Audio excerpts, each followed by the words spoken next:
คนเวรเลยแบบกินหัวเนี่ยจะครบรสเหมือนเมาเหล้าเนี่ย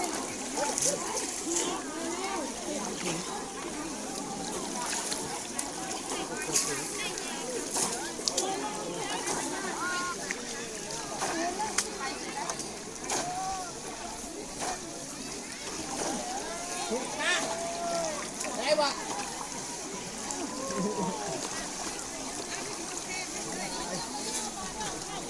เป็นรู้ยังไงเชียวปลาว่าหาตัวเจ้าเจ้าเจ้าเลยเฮ้ยใหญ่เลยแค่ลงนี่นะ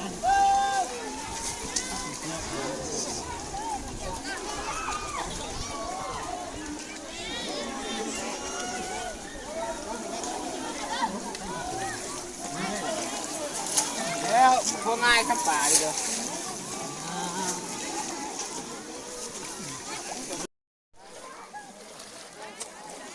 นี่ปลาคอใหญ่อุ้มขึ้นมาเลย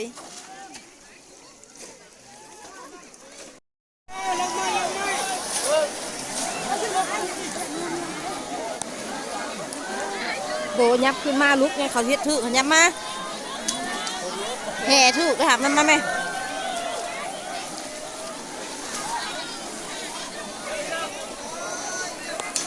เด้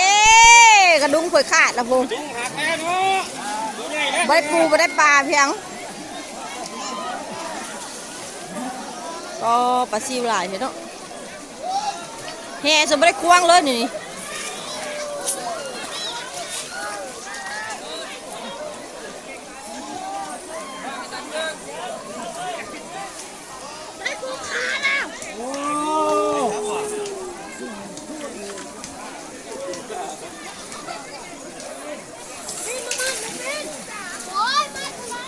จะลุงเขาย่อขึ้นแล้วก็ลงเลย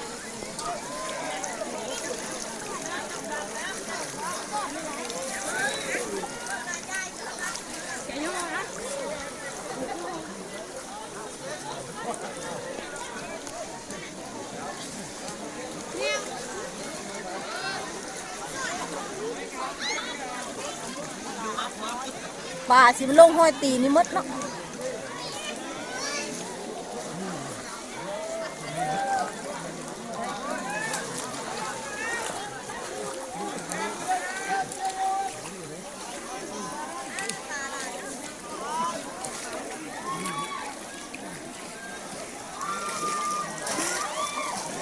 เด้ได้แล้วปลาใหญ่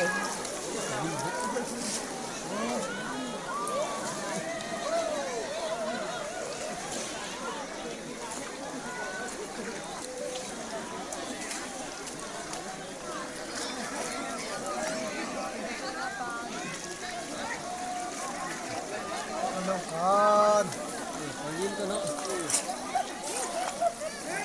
มี